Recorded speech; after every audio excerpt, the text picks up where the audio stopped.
In this video, we're reviewing the difference between change in quantity demanded and a change in demand, with a focus on a change in demand. As you study from your notes, demand itself is a willingness and ability to buy goods and services. The law of demand expresses what type of relationship exists between price and quantity. The law of demand states that there is a negative relationship between price and quantity. At a high price, consumers will demand low quantity. At a low price, consumers will demand a higher quantity. The law of that represents a single demand curve, and it looks like this: quantity demanded, price high. Use dotted lines to go over to the demand curve and dotted lines to go down to show the matching quantity low. But at a low price sub low, we go over and we discover that the quantity demanded has increased to quantity high. A negative relationship. Demand is a negative relationship between price and quantity demanded. The only thing that's causing this to change is a change in price. Everything else that affects how much you want to buy of something remains constant. Now, in this worksheet, we're going to focus, instead of a change in quantity demanded, we're going to focus on a change in demand itself.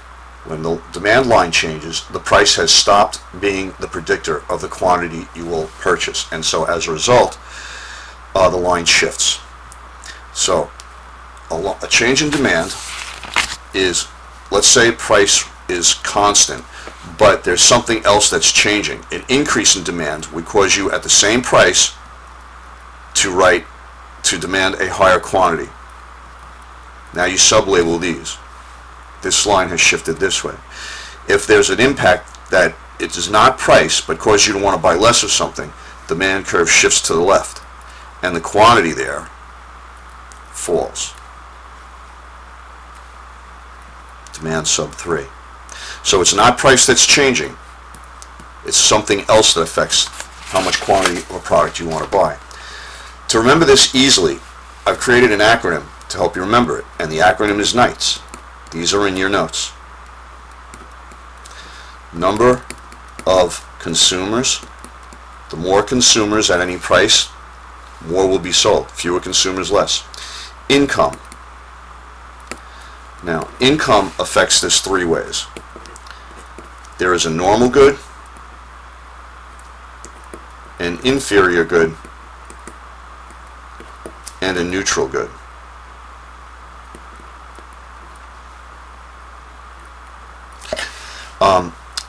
The normal would be as you expect. If your income goes up, your demand shifts to the right, increases, and if your income goes down, your demand shifts to the left.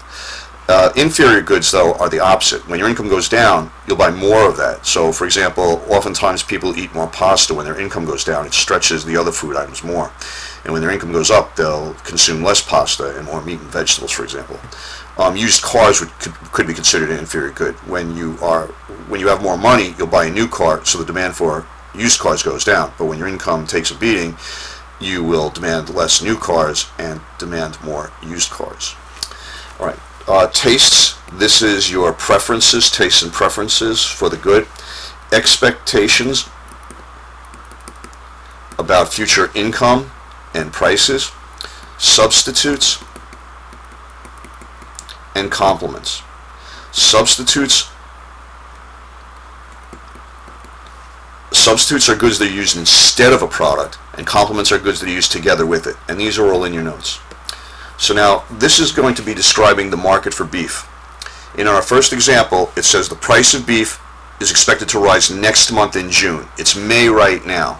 So if the price is expected to go up next month, it would probably be the case where consumers at the current price in May, before the price increases in June, would buy more beef. And so that's an increase in the demand for beef because about expectations of future prices.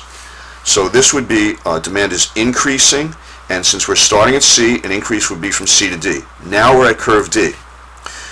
Millions of aliens swell the U.S. population.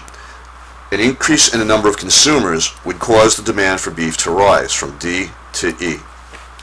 Pork prices drop. Well, pork and beef are substitute goods. You're either eating pork or beef. So if pork goes down in price, there will be an increase in the quantity of pork. Price goes from P1 to P2 for pork. The quantity goes from Q1 to Q2. There's a change in the quantity demanded of pork. Quantity demanded when you're changing on one demand curve. Beef, nothing has happened to the price of beef, yet people will be buying less beef because they're buying more pork. That is a decrease in the demand for beef. So at any one price, consumers will be demanding less beef. So this is a decrease from E back to D. The Surgeon General has declared that eating beef can be hazardous to your health. That would be a change in tastes and preferences. So that is a decrease from D back to C. We're not going to shoot any birds in this class. I'm the 21st best barber in New York State. We'll skip to number 6. Real income for Americans dropped 3 months in a row. So assuming that beef is a normal good, that when income is high, Americans will buy more beef, and when income is down, people will buy less beef. The decrease in income will cause a decrease in the demand for beef, and that would be from C to B. Now we're at B. Charcoal shortage threatens Memorial Day cookouts. Charcoal and beef for barbecues would be considered complementary goods, two goods that are used together. If there's a charcoal shortage, the price of charcoal will go up, and the quantity demanded of charcoal will go down. Nothing's happened to the price of beef, but since people are buying less charcoal, they will buy less beef at any given price. That would make the curve decrease from B to A. Number 8 is a trick question. There's a fad, the Disco Burger. Oh wait, it is not a trick question. This is okay. So this would be actually a decrease, and it would be A to something less than A, which we can't do because I eliminated 6. Now 9.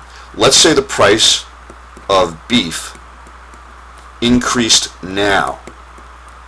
That would be no change in the demand for beef.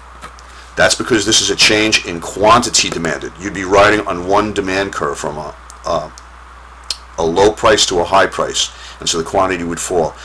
Hopefully you can see the difference between this one, a change in beef, where the price is expected to rise in June, and this one, where the price of beef is changing now. So that this one, a change in quantity demanded, you only have the one demand curve. It's price itself that is changing. P1 to P2. The price is rising. The quantity demanded would be decreasing. This is a change in quantity demanded.